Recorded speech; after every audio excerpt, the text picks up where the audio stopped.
በስመ አብ ወወልድ ወመንፈስ ቅዱስ አሐዱ አምላክ አሜን። ልዑል እግዚአብሔር ቤተሰቦች የደስታ መፍሰሻ የተባለ ቤተ ጸጋ ቤተ ክብር የሆነች የወላዲተ አምላክ የቅድስት ድንግል ማርያም ቃል ኪዳን ልጆች የቅዱሳን ወዳጆች በተለያየ ስፍራ ሆናችሁ በዚህ የረቀቀ መስመር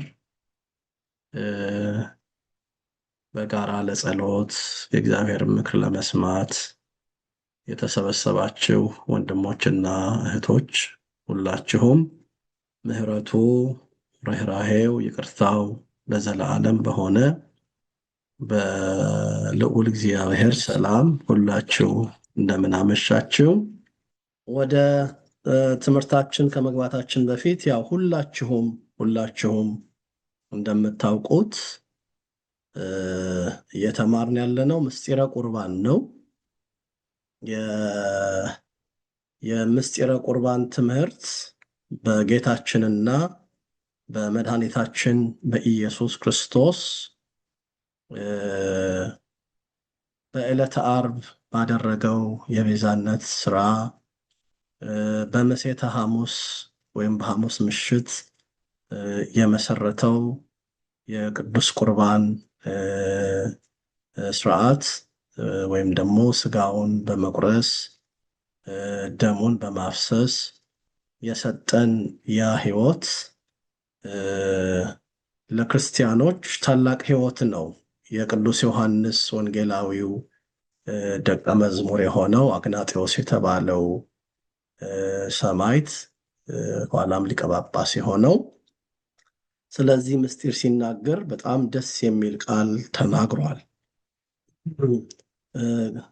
ቅዱስ ቁርባን ከዘላለማዊ ሞት አምልጠን በክርስቶስ ለዘላለም ሕያዋን ሆነን የምንኖርበት መድኃኒት ነው የሚል ልብ አድርጋችሁ ያዙ። ስለ ቅዱስ ቁርባን ስታስቡ በህሊናችሁ የዚህ የቅዱስ አግናጤዎስ ቃል በልባችሁ ቦታ እንዲያገኝ እፈልጋለሁ። ቅዱስ ቁርባን ማለት ከዘላለማዊ ሞት አምልጠን በክርስቶስ ለዘላለም ሕያዋን ሆነን የምንኖርበት መድኃኒት ነው ቅዱስ ቁርባን። ይሄ ደግሞ የሚፈጸመው በታላቁ የአምልኮ ስርዓታችን በቅዳሴው ነው። የኛ ቤተክርስቲያን ሊቃውንት ቅዳሴውን አክሊለ ስብሐት ነው የሚሉት። የምስጋና ዘውድ ነው።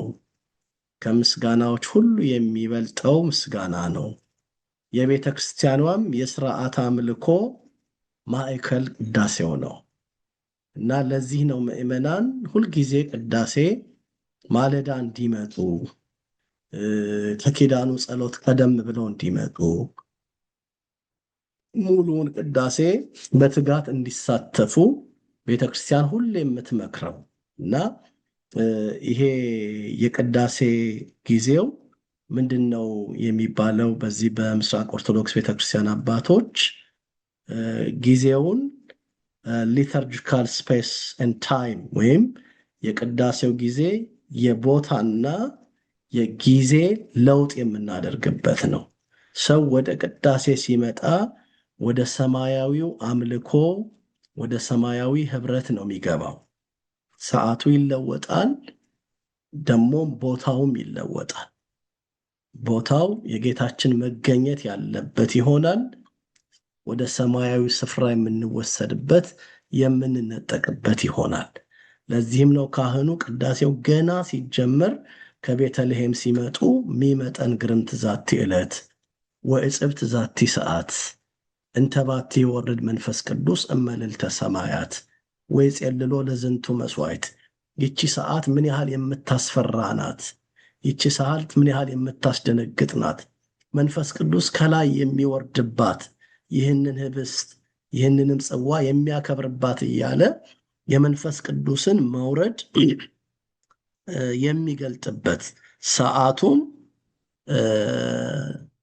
ከምድራዊ ሰዓት ውጪ የምንሆንበት ሁልጊዜ ደጋግሜ እንደምናገረው ይሄ ክሮኖስ ከሚባለው በቁጥር ከምንቆጥረው አንድ ሁለት እያልን ቆጥረን 12 ወይም 24 ሲሞላ አንድ ቀን ከምንለው ከተለመደው የምድር ሰዓት አቆጣጠር ወጥተን ካይሮስ ወደሚባለው ኢተርናል ወደሆነው ታይም ማለት ነው፣ ሰው ወደማይቆጥረው ሰማያዊ ወደሆነው ሰዓት የምንገባበት ጊዜ የቅዳሴ ጊዜ ነው እና በዚህ በቅዳሴው ስርዓት ነው ቤተክርስቲያን ህብስቱንና ወይኑን በታላቁ የቅዳሴ ጸሎት የምትለውጠው። ህብስቱ ስጋ ወልደ እግዚአብሔር፣ ደሙ ደግሞ ደመ ወልደ እግዚአብሔር ሆኖ ተለውጦ የክርስቶስን ቅዱስ ስጋውን ክቡር ደሙን እቀበላለሁ ብለን በእምነት የምንቀበለው ማለት ነውና ይሄንን በህሊናችሁ እያሰባችሁ ትምህርታችንን እንቀጥላለን። እግዚአብሔር አምላካችን ለአባቶቻችን ለነቢያት፣ ለአባቶቻችን ለሐዋርያት፣ ለቤተ ክርስቲያናችን ሊቃውንት ምስጢርና ጥበቡን እንደገለጠ ዛሬን ለእኛ እንዲገልጥልን ቅዱስ ፈቃዱ ይሁንልን። ዛሬ ከውይይታችን በኋላ ይሄ ሶስተኛ ክፍላችን ነው። ቅዱስ ቁርባን አማናዊ የክርስቶስ ስጋና ደም ነው በሚል ክፍል ነው የምንማረው። ቅዱስ ቁርባን የክርስቶስ አማናዊ ስጋው አማናዊው ደም ነው። ቤተክርስቲያናችን በቅዳሴ ሰዓት ካህኑ ቅዱስ ስጋውን ክቡር ደሙን ሲያቀብል ስጋሁ ለአማኑኤል ዘነሳ እምግዝእተ ኩልነ፣ ይህ የአማኑኤል ስጋው ነው ከማርያም የነሳው ከስጋዋ ስጋ ከነፍሷ ነፍስ ነስቶ ነውና ሰው የሆነው ይህ የአማኑኤል ስጋ ነው ብሎ ነው ካህኑ በቅዳሴ የሚያቀብለው። በሌላ ክፍል ላይም ካህኑ ትዝ ይላችሁ እንደሆን እግዚኦታውን ጸሎት ካደረሰ በኋላ ዲያቆኑ በንስሐ ውስጥ ያላችሁ ራሳችሁን ዝቅ ዝቅ አድርጉ ይላል። አቤቱ በንስሐ ውስጥ ያሉ ወገኖችን ተመልከት፣ እንደ ቸርነት እንደ ምሕረት ይቅር በላቸው እያለ ካህኑ በንስሐ ውስጥ ላሉት በአቲቶርስ ራሳቸውን ዝቅ ዝቅ አድርገው ያሉትን ሰዎች በምልጃ ወደ እግዚአብሔር ካሰባቸው በኋላ ህብስቱ ላይ የሚያደርገው ጸሎት አለ። ያ የእምነት ጸሎት ካህኑ አአምን ወእተአመን፣ አምናለው ይህ የጌታችን የኢየሱስ ክርስቶስ ስጋውና ደሙ እንደሆነ እታመናለው፣ ያለ መቀላቀል፣ ያለ ትድምርት፣ ያለ ውላጤ ስለ ሁላችን በጴንጤናው የጲላጦስ ዘመን መከራ የተቀበለው የመድኃኒታችን የኢየሱስ ክርስቶስ ስጋውና ደሙ እንደሆነ እታመናለሁ እያለ ካህኑ በህብስቱ ላይ የሚያደርገው ጸሎት ወይም በስጋው ላይ የሚያደርገው ጸሎት፣ በጽዋው በደሙ ላይ የሚያደርገው ጸሎት አለ በቅዳሴው መጨረሻ ላይ ማለት ነው እና ይሄና የቅዱሳት መጻሕፍትን ምስክር በማድረግ በኢትዮጵያ ኦርቶዶክሳዊት ተዋሕዶ ቤተክርስቲያን በዚህ በምዕራቡ ዓለም እንዳሉት ወይም እንደ ፕሮቴስታንቱ ዓለም ቅዱስ ቁርባንን መታሰቢያ ነው አትልም። ፕሮቴስታንቱ ዓለም በዚህ በሉቃስ ወንጌል ምዕራፍ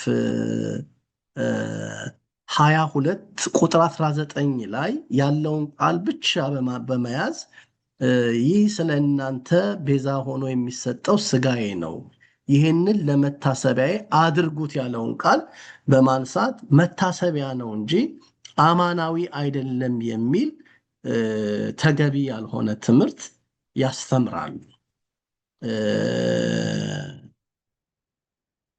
ቅዱስ ቁርባን አማናዊ የወልደ እግዚአብሔር ስጋና ደም ለመሆኑ ምስክሩ መጽሐፍ ቅዱስና ጌታችን ኢየሱስ ክርስቶስ ነው። በዚህ አጋጣሚ መጽሐፍ ቅዱስን ያስገኘችው ቤተክርስቲያን ናት። ቤተክርስቲያን ናት መጽሐፍ ቅዱስን ያስገኘችው። መጽሐፍ ቅዱስን የጻፉት በመንፈስ ቅዱስ ተመርተው እነኚህን ቅዱሳት መጻሕፍት ያዘጋጁት የቤተክርስቲያናችን አባቶች ናቸው፣ ሐዋርያት ናቸው። ከሐዋርያት በኋላ የተገኙት ሐዋርያነ አበው ናቸው። ስለዚህ ቤተክርስቲያን መጽሐፍ ቅዱስን አስገኘች እንጂ መጽሐፍ ቅዱስ አይደለም ቤተክርስቲያንን ያስገኛት እና ቤተክርስቲያናችንና አባቶቻችን ስለ ቅዱስ ቁርባን በጣም ጥልቅ የሆነ ትምህርት አላቸው። ከነዚህ ከምናነሳቸው ነጥቦች አንዱ የዚህ የአንደኛ ቆሮንቶስ መልእክት ነው። የአንደኛ ቆሮንቶስ መልእክት በጣም ጠንካራ መልእክትና በቆሮንቶስ ቤተክርስቲያን ቅዱስ ጳውሎስ ሰዎች ለቅዱስ ቁርባን ሊኖራቸው የሚገባውን ጥንቃቄ በግልጽ የጻፈበት ወይም ያስተማረበት ክፍል ነው። መጽሐፍ ቅዱሳችሁን ሁላችሁም አውጡ። የቅዱስ ጳውሎስ መልእክት ወደ ቆሮንቶስ ሰዎች አንደኛ ቆሮንቶስ ምዕራፍ 11 ቁጥር 22 ጀምሮ ያለውን አነባለሁኝ። እንዲህ ይላል። ቁጥር 23 ጀምሮ ያለውን ላንብብ። ለእናንተ ደግሞ አሳልፌ የሰጠሁትን እኔ ከጌታ ተቀብያለሁና ጌታ ኢየሱስም አልፎ በተሰጠበት በዚያች ሌሊት እንጀራን አንስቶ አመሰገነ፣ ቆርሶም እንካችሁ ብሉ፣ ይህ ስለ እናንተ የሚሆን ሥጋዬ ነው፣ ይህንን ለመታሰቢያዬ አድርጉት።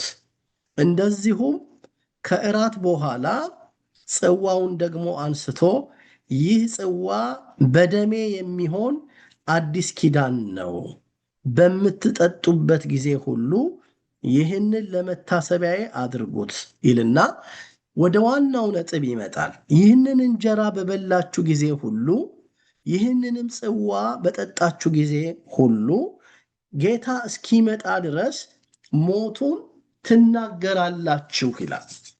አያችሁ፣ ይህንን ስትበሉ የምታስቡት መታሰቢያ የምታደርጉት ወይም የምታስቡት ወይም ተስካረ ሞቱ የሞቱን መታሰቢያ ሞቱን የምታስታውሱበት ሞቱን የምትዘክሩበት ነው። በበላችሁ ጊዜ ምን ያህል ጌታ ስለ እናንተ መከራ እንደተቀበለ፣ ምን ያህል ጌታ ስለ እናንተ በመስቀል ላይ ንጹሕ ደሙ እንዳፈሰሰ፣ ስጋውን እንደቆረሰ፣ እንደሞተ፣ እንደተነሳ ደሞም ለፍርድ እንደሚመጣ እንድታስቡ ነው። ሰው ስጋውን ሲበላ ደሙን ሲጠጣ ሞቱን ያስባል። ስለዚህ ይሄ ስጋ ለእኔ የተቆረሰ ነው፣ ለእኔ የፈሰሰ ነው። ቅድም ያልኳችሁ ቅዱስ አትናቴዎስ ከዘላለም ሞት ያመለጥኩበት ነው።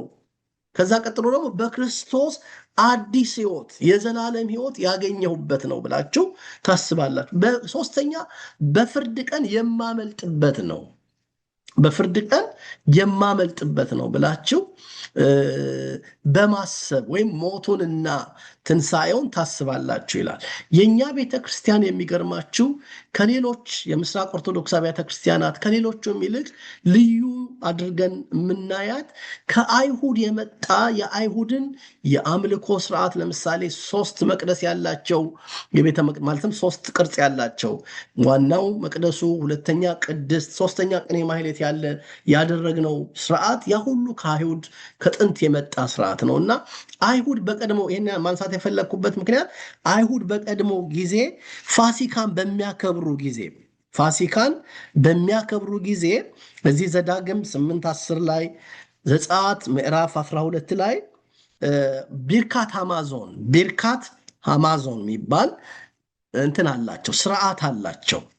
ያ ጸሎት እግዚአብሔር ዓለሙን ስለመፍጠሩ ስለመመገቡ ከዛም በኋላ ደግሞ ስለ ተስካሩ ይጸልያል። ተስካር ምንድነው? መታሰቢያ። እግዚአብሔር እስራኤልን እንደገና እንዲያስባት ሁሉ የሚጸልዩበት ጸሎት ያላቸው፣ ምናልባት ቃሉን ጽፋችሁ እንድትይዙት እዚህ ላይ ስላልመዘገብኩት ቢርካት ሃማዞን የሚባል የጸሎት ስርዓት አላቸው እና ይሄ ጸሎት የእስራኤልን የነገ ሕይወት ጭምር ታሳቢ በማድረግ ስለ እስራኤል ምልጃ የሚያቀርቡበት ጸሎት ነውና ፋሲካን ያደርጋሉ። ዘዳግም ላይ ትበላለህ፣ ትጠጣለህ፣ አምላክንም ታመሰግናለህ እያለ ከምስጋናው ስርዓት በኋላ የሚያደርጉት ጸሎት አላቸው እስራኤል እና ወደ ነጥቤ ስመለስ ለመታሰቢያ አድርጉት ማለት ሞቴን አስቡ፣ ትንሣኤን አስቡ፣ ዳግም መምጣቴንም አስቡ። አያችሁ፣ ቤተክርስቲያናችን ይሄንን ምስክር አድርጋ በቅዳሴ ላይ ንዜኑ ሞተከ ወትንሣኤከ ቅድስተ ነአምን እርገተከ ወዳግም ምጻተከ ንሴብሐከ ወንተአምነከ ንስእለከ ወናስተበቋከ ኦ እግዚእነ ወአምላክነ እያለች ቤተ ክርስቲያን ሞትህን ትንሣኤህን እያሰብ እናመሰግንሃለን። ስጋህን የቆረስክ ደምህን ያፈሰስክ ለኛ ነው። በሦስተኛ ቀንም ስለ ጽድቃችን የተነሳኸው ወደ ሰማይም ያረከው ዳግመኛም ልትፈርድ የምትመጣው አንተ ነህ ብለን እናመሰግንሃለን ብለን እንድናመሰግነው ሞቱን እንድናስብ እንጂ ያ በመሰዊያው ላይ ቀርቦ ካህኑ በታላቁ የቅዳሴ ጸሎት የተለወጠው ስጋ የተለወጠው ደሙ ምሳሌ ወይም መታሰቢያ ነው ማለት በፍጹም አይደለም። ይህን ታስታውሱ እንደሆን ወደኋላ ትንሽ መልሳችኋለሁ። የአባቶችን ትምህርት ባየንበት ክፍል ላይ የቅዱስ ዮሐንስ አፈወርቅንና የአንድ አባት ትምህርት አይተናል። ወደኋላ ተመልሼን ያመጣሁት አይሆፕ ይታያል አደለ? እንደው እንግዲህ በርቀት ስለሆንን ከእናንተ ኮንፈርሜሽን ፈልጌ ነው። አንድ ሰው ይታያል። ምን ይላል ዮሐንስ አፈወርቅ? ቅዱስ ዮሐንስ አፈወርቅ የማቴዎስ ወንጌልን ባስተማረበት በዚህ አጋጣሚ እነ ቅዱስ ዮሐንስ አፈወርቅ እነ ቅዱስ ቄርሎስ ቅዱሳት መጻሕፍትን ወይም ደግሞ ወንጌላትን በኋላ ተርጉመው አመስጥረው አብራርተው አስፋፍተው አስተምረዋል። ሐዋርያት ያስተማሩትን በሐዋርያት ትምህርት ላይ ተመስርተው በሐዋርያትና በነቢያት ትምህርት ላይ ተመስርተው በየዘመኑ እንደምታውቁት ቤተክርስቲያን ከሐዋርያት በኋላ የተተኩ ሐዋርያነ አበው የሚባሉት እነሱ ናቸው። የሐዋርያት ተከታዮች የሚባሉ ከሐዋርያት በኋላ የተነሱና ምን ይላል ቅዱስ ዮሐንስ አፈወርቅ? በመሰዊያው ላይ የሚቀርበውን እንጀራና ጽዋ እንደ ተራ ነገር አትመልከቱ። እነዚህ በክርስቶስ ቃል በእውነት ሥጋውና ደሙ ናቸው ይላል። ቀጥሎ ደግሞ ክርስቶስ ይህ ሥጋዬ ነው ካለ በኋላ ማን ሊጠራጠር ይችላል? ይህ ደሜ ነው ካለ በኋላ ማን ይክዳል ይላል ቅዱስ ቄርሎስ። ስለዚህ የተወደዳችሁ ምእመናን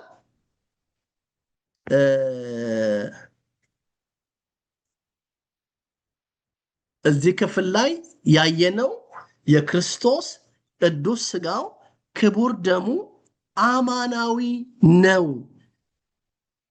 መታሰቢያ አድርጉት የሚለው ሞቴን አስቡ፣ ትንሣኤን አስቡ፣ እርገቴን አስቡ፣ ዳግም መምጣቴን አስቡ ነው። እሱም ራሱ ምንድን ነው ያለው?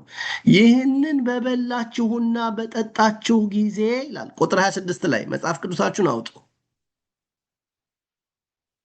ይህን ጽዋ በጠጣችሁ ጊዜ ሁሉ ጌታ እስኪመጣ ድረስ ሞቱን ትናገራላችሁ ነው የሚለው። አሁን እሺ ፕሮቴስታንቱ እንደሚሉት መታሰቢያ ነው ብለው እንደሚሉት ቢሆን ቀጥሎ ያሉትን ማስጠንቀቂያዎች ቅዱስ ጳውሎስ አይናገርም። ልብ አድርጋችሁ ስሙኝ። ቀጥሎ ያሉትን ማስጠንቀቂያዎች አይናገርም። ምን ይል መሰላችሁ? ስለዚህ ይላል የመጀመሪያ ሳይገባው እንበል ሳይገባው ይህን እንጀራ የበላ የመጀመሪያ ሳይገባው ብለን ተርጉመው እንግዲህ አስጥሩ። ሳይገባው ይህንን እንጀራ የበላ ወይም የጌታን ጽዋ የጠጣ ሁሉ የጌታ ሥጋና ደም ዕዳ አለበት ይላል። አያችሁ፣ የጌታ ሥጋና ደም ዕዳ አለበት። ሰው ግን ራሱን ይፈትን፣ እንዲሁም ከእንጀራው ይብላ ከጽዋውም ይጠጣ። ሳይገባው ወይም ሳይገባው የሚበላና የሚጠጣ የጌታን ሥጋ ስለማይለይ ለራሱ ፍርድን ይበላልና ይጠጣልምና። ስለዚህ በእናንተ ዘንድ የደከሙ የታመሙ ብዙዎች አሉ፣ አያሌዎችም አንቀላፍተዋል ይላል። አያችሁ፣ ሳይገባው ወይም ሳይገባው የሚበላ ሰው ቢኖር ለራሱ ፍርድን ይበላል፣ ደግሞ ለራሱ ፍርድን ይጠጣል ይላል እና በዚህ ክፍል ላይ የምንቀበለው የክርስቶስ ቅዱስ ሥጋው አማናዊ እንደሆነ የምንጠጣው የክርስቶስ ደሙ አማናዊ እንደሆነ አስረግጠን ማየት ለሁላችን ያስፈልገናል። ይቅርታ፣ እዚህ ላይ የምታዩት የጌታ ትምህርት ነው፣ ራሱ ባለቤቱ ያስተማረው። የዮሐንስ ወንጌል ምዕራፍ 6 ቁጥር 53 እስከ 55 እንዲህ ይላል፣ እውነት እውነት እላችኋለሁ የሰውን ልጅ ሥጋ ካልበላችሁ ደሙንም ካልጠጣችሁ የዘላለም ሕይወት የላችሁም። ሥጋዬን የሚበላ ደሜን የሚጠጣ የዘላለም ሕይወት አለው፣ እኔም በኋለኛይቱ ቀን አስነሳዋለሁ። ሥጋዬ እውነተኛ መብል ነው፣ ደሜም እውነተኛ መጠጥ ነው። አያችሁ፣ እውነተኛ መብል ነው፣ ደሜም እውነተኛ መጠጥ ነው ይላል። በሌላ ክፍል ላይ ደግሞ በማቴዎስ ወንጌል ምዕራፍ 26 ቁጥር 26 ላይ ይህ ሥጋዬ ነው እንኩ ብሉ ብሎ ሰጠ። ጽዋውንም አንስቶ አመስግኖ እንዲሁ አለ፣ ሁላችሁ ከእርሱ ጠጡ፣ ስለ ብዙዎች የሚፈስ የአዲስ ኪዳን ደሜ ይህ ነው። አሁን በትምህርተ ጥቅስ ውስጥ ያሉትን ቃላት እዩዋቸው። ደሜ ይህ ነው ይላል፣ ሥጋዬ ይህ ነው ይላል። እዚህ ክፍል ላይ ደግሞ ሥጋዬ እውነተኛ መብል ነው፣ ደሜም እውነተኛ መጠጥ ነው ይላል። የጌታ ንግግሮች ናቸው። ቀጥሎ እዚሁ የዮሐንስ ወንጌል ምዕራፍ 6 ቁጥር 52 ላይ አይሁድ ሥጋዬን ብሉ ደሜን ጠጡ ብለው ሲያስተምራቸው አንድ ነገር ብለው ነበረ። ይህ ሰው ሥጋውን ልንበላ ይሰጠን ዘንድ እንዴት ይችላል? አያችሁ፣ አይሁድ እንኳን ሥጋዬን ብሉ እንዳለ ገብቷቸዋል። ግን እንዴት ነው የምንበላው? እንዴት ነው ሥጋዬን ብሉ የሚለን ብለው ምስጢሩ ረቆባቸው፣ ትምህርቱ ረቆባቸዋል።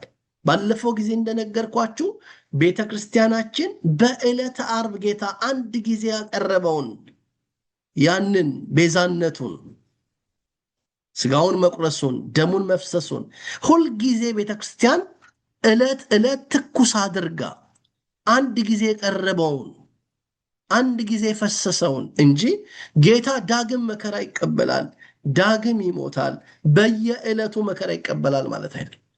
ሁሌ ቀራንዮ ታደርገዋለች ቤተ ክርስቲያን። ቤተልሔሙን ሁሌ መወለጃው ስፍራ ታደርገዋለች እና በዚህ ቁርባን እና መስዋዕት እስከ ጌታ መምጣት ቀን ድረስ እንዳልኳቸው ቤተ ክርስቲያን የእግዚአብሔር መንግስት ምሳሌ ናት። ሄቨን ኦን እርዝ ነው የምትባለው፣ በምድር ያለች ሰማይ ናት። ይሄ አገልግሎት የእግዚአብሔር መንግስት ማዕድ ነው የሚባለው።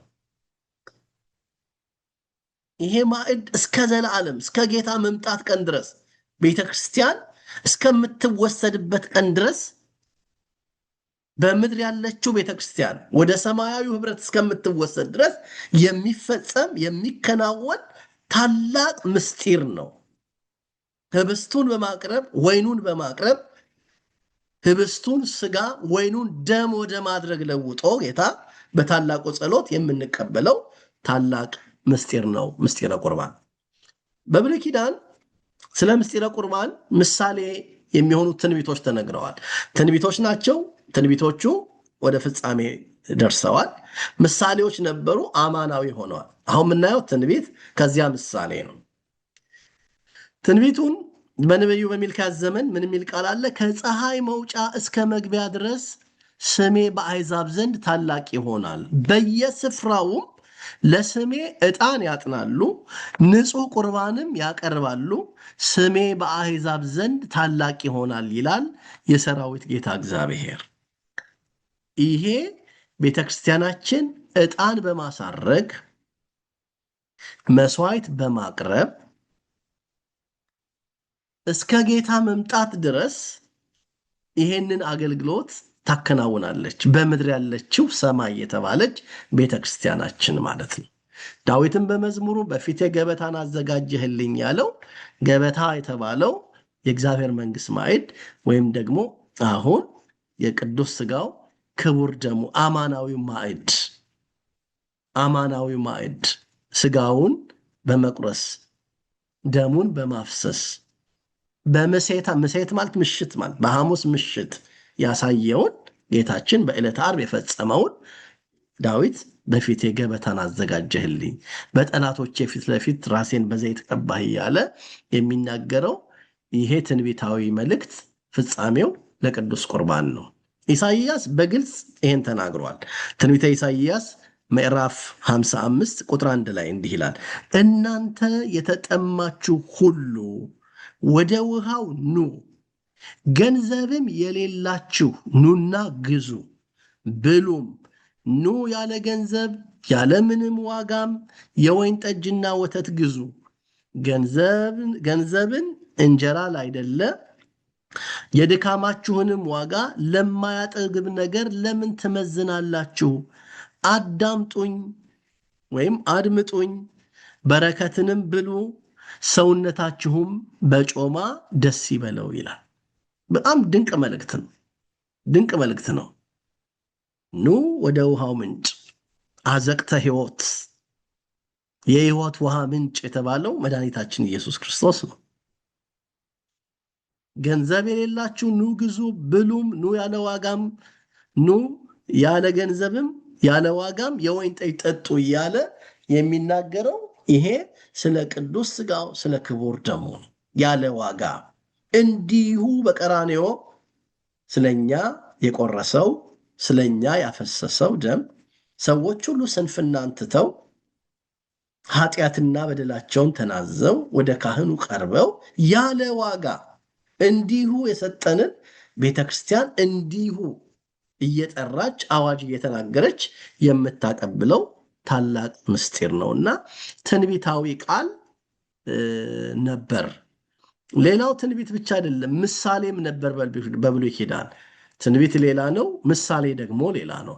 ምሳሌ ማለት ለሚመጣ ነገር ምልክት የሆነ ለሚመጣ ነገር ጥላ የሆነ ለፍጻሜው መነሻ የሆነ ለአካሉ እንደ ሻዶ እንደ ጥላ ሆኖ እንደ መርገፍ ሆኖ ይታይ ነበረ ማለት ነው። ለምሳሌ የመልከጼዴቅ መስዋዕት ማለት ነው። የመልከጼዴቅ መስዋዕት በዚህ በዘፍጥረት ምዕራፍ 14 ቁጥር 18 ላይ የተጻፈ ቃል ነው። የኛ ቤተክርስቲያን ሊቃውንት ይሄ ዕብራውያን ምዕራፍ 7 ላይ ያለውን ቃል መልከጼዴቅ የተባለውን እናትና አባት የሉትም፣ የትውልድም ቁጥር አይታወቅም፣ ለዘመኑ ጥንት ለሕይወቱ ፍጻሜ የለውም፣ ዳሩ ግን በእግዚአብሔር ልጅ ተመስሎ ለዘላለም ይኖራል የሚል ቃል አለ። ዕብራውያን 7 ላይ ስትሄዱ ታገኙታላችሁ። ይሄንን ቃል በማንሳት መልከጼዴቅ የተባለው ለክርስቶስ ምሳሌ የሆነ ከአሕዛብ ወገን የሆነ መጽሐፍ ቅዱስ የአሕዛብን ወገን ስለማይቆጥር ወገኑ ያልተቆጠረ የትውልድ ሐረጉ ያልተቆጠረ በዚያ ዘመን የነበረ ካህን ነው መልከጼዴቅ። ለክርስቶስ ምሳሌ ሆኖ የኖረ እግዚአብሔር ባወቀ ለዘመኑ ጥንት ለሕይወቱ ፍጻሜ የለውም የተባለው ያ መልከጼዴቅ ለክርስቶስ ምሳሌ ሆነ እንጂ በአንድ ዘመን የነበረ ሰው ነው። አማናዊው መልከጼዴቅ ግን ክርስቶስ ነው። ለዚህ ነው ዳዊት በኋላ አንተ ካህኑ ለዓለም በከመ ሲመቱ ለመልከጼዴቅ፣ በኋላ እመለስበታለሁ። መልከጼዴቅ ከሌዊ ቤት ከመጣው በነ አሮን በኩል ከመጣው ከዚያ ቤት ወገን ያልሆነ ነውና ለክርስቶስ ምሳሌ የሆነበት አንዱ መንገድ ክርስቶስ ከሌዊ ቤት ያልሆነ ነገዱ ከይሁዳ ወገን የሆነው ክርስቶስ ነው። ዛሬ የአዲስ ኪዳኑ ሊቀ ካህናችን ኢየሱስ ክርስቶስ እና በአጭሩ ግን ይሄ ምሳሌነቱ በቀላሉ እንዲገባችሁ ዘፍጥረት 14 ቁጥር 18 ላይ ያለውን ቃል አነብላችኋለሁ። እናንተም መጽሐፍ ቅዱስ ያላችሁ አምጡና አንብቡ። እንዲህ ይላል፣ የሳሌም ንጉሥ መልከጼዴቅም እንጀራንና የወይን ጠጅ አወጣ። እርሱም የልዑል እግዚአብሔር ካህን ነበረ። ባረከውም። አብርሃም ሰማይና ምድርን ለሚገዛ ለልዑል እግዚአብሔር የተከበረ የተባረከ ነው። ጠላቶችህንም በእጅ ይጣልልህ ልዑል እግዚአብሔር የጣለልህ ይቅርታ፣ ጠላቶችንም በእጅ የጣለልህ ልዑል እግዚአብሔርም የተባረከ ነው አለው። አብርሃምም ከሁሉ አስራትን ሰጠው ይላል። ይሄ አብርሃም ሆሎዶጎሞርን ሄዶ ወግቶ ከዘረፋ ሁሉ ማርኮ፣ ዘረፋው የሚለው ማርኳቸው ከብቶቻቸውን ማርኮ አሸንፎ ድል አድርጎ ሲመለስ አብርሃም ይሄ መልከጼዴቅ የተባለውን ሰው አገኘው። መልከጼዴቅም በሴዊ ሸለቆ ተቀበለውና ለአብርሃም ህብስተ አኮቴትና ጽዋ በረከት ሰጠው፣ እንጀራንና የወይን ጠጅን ይላል። እንጀራንና የወይን ጠጅን ዛሬ ለአዲስ ኪዳናችን ቁርባን ምሳሌ የነበረው ያን ጊዜ መልከጼዴቅ ያደረገው አንደኛው ህብስተ አኮቴቱ፣ ሁለተኛ ጽዋ በረከቱ ወይም የወይን ጠጁ ማለት ነው። ከዛ ሶስተኛው አብርሃም፣ መልከጼዴቅ አራተኛው። ይህም ምሳሌ ህብስተ አኮቴቱ የቅዱስ ሥጋው፣ ጽዋ በረከቱ የክቡር ደሙ፣ መልከጼዴቅ የጌታ፣ አብርሃም የምዕመናን ምሳሌ ነው። ስለዚህ ያ በምሳሌ የነበረው በምሳሌ የታየው ያ ምስጢር አማናዊ የሆነው በጌታችን በኢየሱስ ክርስቶስ ነውና ምሳሌ ነበር አስቀድሞ የሚለውን እንድትይዙት ነው። እዚህ ዕብራውያን ላይም 2-3 ቦታ ስለ መልከጼዴቅ ተነስቷል። ዕብራውያን 5:7 ላይ እንዲህ የሚል ቃል እናያለን። ከቁጥር 1 ጀምሮ ላንብብ በጣም ክሊር እንዲሆን። ዕብራውያን ምዕራፍ 5 ከቁጥር 1 ጀምሮ ሊቀ ካህናትም ሁሉ ስለ ኃጢአት መባንና መስዋዕትን ሊያቀርብ ከሰው ተመርጦ ለእግዚአብሔር በሆነው ነገር ሁሉ ስለ ሰው ይሾማል። አያችሁ፣ በአገልግሎት ውስጥ የካህን አገልግሎቱ የሕዝብ ወኪል መሆን ነው። የሕዝብን ጸሎት፣ የሕዝብን ምልጃና መስዋዕት ወደ እግዚአብሔር ማቅረብ ነው። የነቢይ ጸሎት፣ ነቢይ ከእግዚአብሔር ወደ ሰው ነው። ካህን ከሰው ወደ እግዚአብሔር ነው። ገብቶኛል የሚል አንድ ሰው ያሰማኝ ድምፅ። ነቢይ ከእግዚአብሔር ወደ ሰው ነው። የእግዚአብሔርን መልእክት ነቢያት ወደ ሰው ነው የሚያመጡት። ካህን ደግሞ የሰዎችን ጸሎትና ምልጃ ከዕጣንና ከመስዋዕት ጋር ወደ እግዚአብሔር ነው የሚያቀርብ። ግልጽ ነው አይደለም? ስለዚህ ይህንን ነው እያወራ ያለው። ኢየሱስ ክርስቶስ ስለ ሁላችን ነው ቤዛ የሆነው። ራሱን ባቀረበ ጊዜ ባለፈው ጊዜ እንዳየነው መስዋዕቱ ራሱ ነውና ተወካፌ መስዋዕቱም እርሱ፣ ሰዊው ሊቀ ካህናቱም እርሱ ነውና ራሱን ነው ያቀረበው። ትዝ ይላችሁ እንደሆን እዚህ መጽሐፈ ቅዳሴ ያለኝ በአጋጣሚ መጽሐፈ ቅዳሴ ያለኝ መጽሐፈ ቅዳሴ ላይ አንድ ነገር ላስታውሳችሁ ፈለግ። ሁላችሁም አብራችሁ የምትቀበሉት ጸሎት ነው። ካህኑ ንስግድ ካለ በኋላ እኛ ለአብ ወወልድ ወመንፈስ ቅዱስ እያል እንዘምራለን። መጨረሻ ላይ ካህኑ አንቲ ውእቱ ይላል። እመቤታችንን ሲያመሰግን አንቲ ውእቱ ሲል ምን እንላለን? ማይጠንት ዘወርቅ እንተ ጾርኪ ፈመሂሳት ቡሩክ ዘነሳ እመቅደስ ዘይሰሪ ኃጢአተ ወይደመስስ ጌጋዬ ዝውእቱ ዘእግዚአብሔር ቃል ዘተሰብአ ምኔኪ ዘአይረገ ለአቡሁ ርእሶ ዕጣነ ወመስዋዕተ ስሙረ ንሰግድ ለከ ክርስቶስ ምስላው ከሄር ሰማያዊ ወመንፈስከ ቅዱስ ማህያዊ እስመ መጻይከ ዋድሃንከነ የሚል ቃል አለ። ትዝ ላሰኛችሁ ይሄንን። ልክ ካህኑ መጀመሪያ ንስግድ ይላል። ከዛ በኋላ ምን ይላል? ሰላም ለኪ ይላል፣ ቅዱስ ቤተክርስቲያን እንላለን። ከዛ ሰአሊ ለነ ይላል፣ ድንግል ማርያም እንላለን።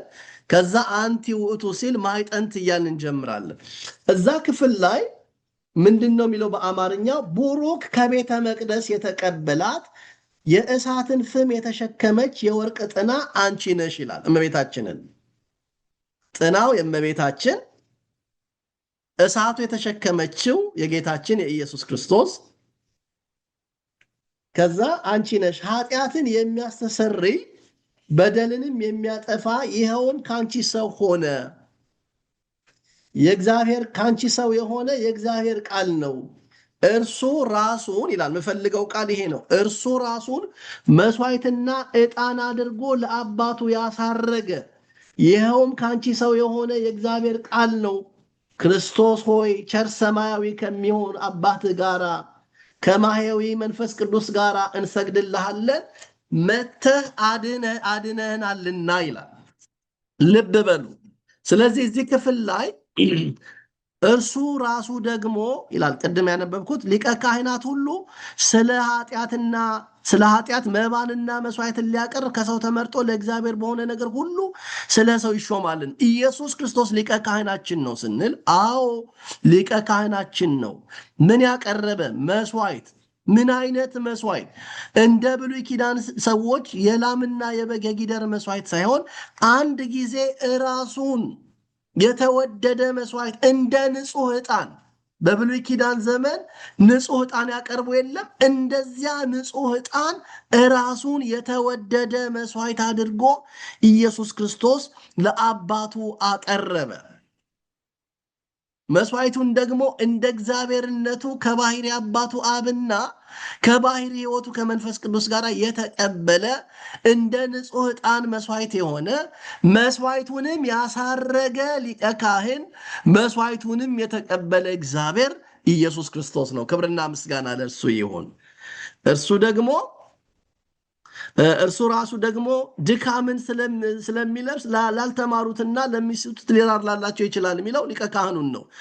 በዚህ ምክንያት ስለ ሕዝብ እንደሚያቀርብ እንዲሁ ስለ ራሱ ደግሞ መስዋዕትን ስለ ኃጢአት ሊያቀርብ ይገባዋል። የብሉይ ኪዳን መስዋዕት ሊቀ ካህን ስለ ሕዝቡ ያቀርባል። አስቀድሞ ስለ ራሱ፣ ኋላው ስለ ሕዝቡ ያቀርባል። በጣም ግልጽ እንዲሆንላችሁ ነው። መልከ ጼዴቅ የሚለውን ሀሳብ እንድትይዙት ነው። የብሉይ ኪዳኑ ካህን የክህነት ሐረጉ ከሌዊ ነው። ልብ በሉ፣ እንደ መልከ ጼዴቅ አይደለም። መልከ ጼዴቅ ደግሞ ከአሕዛብ ወገን የሆነ ነው። ከአሮን ቤት ወይም ከሌዊ ነገድ ከ12ቱ ከሌዊ ነገድ የሆነ አይደለም። ስለዚህ ለኢየሱስ ክርስቶስ ምሳሌ የሆነ ነው። ያ የብሉይ ኪዳኑ መስዋዕት መጀመሪያ ለራሱ ሊቀ ካህን ከዛ ለሕዝቡ ያቀርባል። ቀጥሎ ቁጥር 4 ላይ እንደ አሮንም በእግዚአብሔር ከተጠራ በቀር ማንም ክብሩን ለራሱ የሚወስድ የለም። እንዲሁ ክርስቶስ ደግሞ ሊቀ ካህናት ሊሆን ራሱን አላከበረም። ነገር ግን አንተ ልጄ ነህ፣ እኔ ዛሬ ወልጄሃለሁ ያለው እርሱ ነው ይላል። የአባቱን ምስክርነት ሲናገር አንተ ልጄ ነህ፣ እኔ ዛሬ ወልጄሃለሁ ያለው እርሱ ነው። እንደዚሁም በሌላ ስፍራ ደግሞ እንዲህ ይላል፣ አንተ እንደ መልከ ጼዴቅ ሹመትህ ለዘላለም ካህን ነህ እያለ ይቀጥላል። ይሄ እንደ መልከ ጼዴቅ ለዘላለም ካህን የሆነው ኢየሱስ ክርስቶስ አብርሃምና መልከ ጼዴቅ ሲገናኙ መልከ ጼዴቅ ህብስተ አኮቴቱንና ጽዋ በረከቱን ለአብርሃም እንደሰጠው ሁሉ አማናዊው መልከ ጼዴቅ ለዘላለም ካህን የሆነው ኢየሱስ ክርስቶስ ራሱን የተወደደ መስዋዕት አደረገ። ምሳሌው በህብስትና በወይን ነበረ። አማናዊ አድርጎ አቀረበው። ህብስቱን ስጋው አደረገው፣ ወይኑን ደሙ አደረገው። ክብር ምስጋና ለእርሱ ይሆን። ስለዚህ በዚህም ይህ ምሳሌ አማናዊ ሲሆን መልከ ጼዴቅ የኢየሱስ ክርስቶስ፣ ህብስተ አኮቴትና ጽዋ በረከት የስጋው ደሙ፣ አብርሃም የምእመናን ምሳሌ ናቸው። ይሄን ባላነሳው ዛሬ ደስ ይለኛል፣ ሰፊ ጊዜ የምንወስድበት ስለሆነ ማለት ነው። የፋሲካው በግ በእኛ ቤተክርስቲያን ትምህርት በጣም በብዙ ምስጢር የቅዱስ ስጋው የክቡር ደሙ ምሳሌ ነው። ምሳሌ ሆኖ ወደ ፍጻሜው ወደ አካሉ ጥላ ሆኖ ወደ አካሉ ምሳሌ ሆኖ ወደ ፍጻሜው፣ መርገፍ ሆኖ ወደ ዋናው ያደረሰ አንዱ ምሳሌ ነው። ይህ የፋሲካው በግ ቅዱስ ጳውሎስ አንደኛ ቆሮንቶስ ምዕራፍ 5 ቁጥር 7 ላይ ፋሲካችን ክርስቶስ ታርዷል እያለ የፋሲካው በግ እንደሚታረደው ስለ ኃጢአታችን የታረደው ኢየሱስ ክርስቶስ እንደሆነ ይናገራል። የሚቀጥለው ሳምንት ላይ ከዚህ ሐሳብ በመነሳት እንቀጥላለን። ያስተማረን የመከረን የአባቶቻችን የቅዱሳን አምላክ ልዑል እግዚአብሔር ይክበር ይመስገን። ልዑል እግዚአብሔር ይክበር ይመስገን። እግዚአብሔር ስለሰጠን ጊዜ ሁሉ ስሙ ቦሮክ ይሁን። በደንብ በማስተዋሻ ከተማራችሁት አምናለሁ ትጠቀሙበታላችሁ። ሁሌም እንደምናገረው ማንኛውም ጥያቄ ያላችሁ ሰዎች እንድትልኩልኝ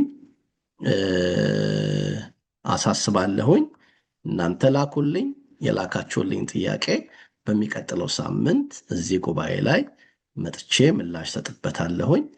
ግልጽ ያልሆነ እንዲብራራ የምትፈልጉት ወይ ደግሞ ፈጽሞ ምላሽ ያላገኛችሁለትና ጥያቄ የሆነባችሁ ነጥብ ካለ እዚህ ጉባኤ ላይ አቅርበን መወያየት እንችላለን። ያስተማረን አምላክ እግዚአብሔር ስሙ የተመሰገነ ይሁን።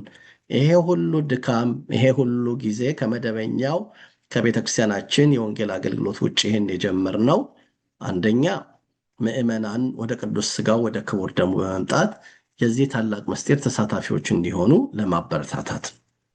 ለማበረታታት ነው። ሁላችሁንም ሰምታችሁ ተደንቃችሁ ብቻ የምትቀሩ ሳይሆን ሁላችሁም አሁን ለምሳሌ መጪው አዲስ ዓመት ነው። የኢትዮጵያ አዲስ ዓመት ከ2 ወር በኋላ ከ3 ወር በኋላ አዲስ ዓመት አዲስ ዓመትን በአዲስ ልብስ በአዲስ የጽድቅ ልብስ መንፈሳዊ ሕይወት በቅዱስ ሥጋው በክቡር ደሙ ቤተክርስቲያናችን ካደረሰን ሁሉንም ምእመን ለዚህ ዕለት በመቅደሱ ተገኝቶ ሥጋው ደሙ እንዲቀበል ጥሪ እናደርጋለን። ዮሐንስ መጥምቅን እናነግሰው እኛ በአንድ ነው በየዓመቱ ምትረተ ርሱን ከአዲሱ ዓመት የኢትዮጵያ በዓል ጋር አንድ ላይ እናከብራለን። ለዚያ ጊዜ እስከ ዛሬ ለሥጋው ደሙ የራቃችሁ ማለት ነው፣ በልጅነት ተቀበሉ የነበራችሁ የፍልሰታ ብቻ ትዝታ ያላችሁ ልጅ ሆናችሁ ነጠላ አንገታችሁ ላይ ታስሮ ብቻ ቤተክርስቲያን ሄዳችሁ ተቀበሉ የነበራችሁ አሁን ደግሞ በእውቀት አሁን ደግሞ ንስሐ በመግባት ኃጢአትን በመናዘዝ በማይታየው በእግዚአብሔርና በሚታየው በካህኑ ፊት ራስን በማዋረድ ወደ ሥጋው ደሙ የመቅረብ መንፈሳዊ ዕድል ለምዕመናን እንዲሰጥ በማሰብ ነው ይህን የምናደርገውና እግዚአብሔር አምላክ ሁላችንን የሚርዳን። ለጸሎት እንነሳ።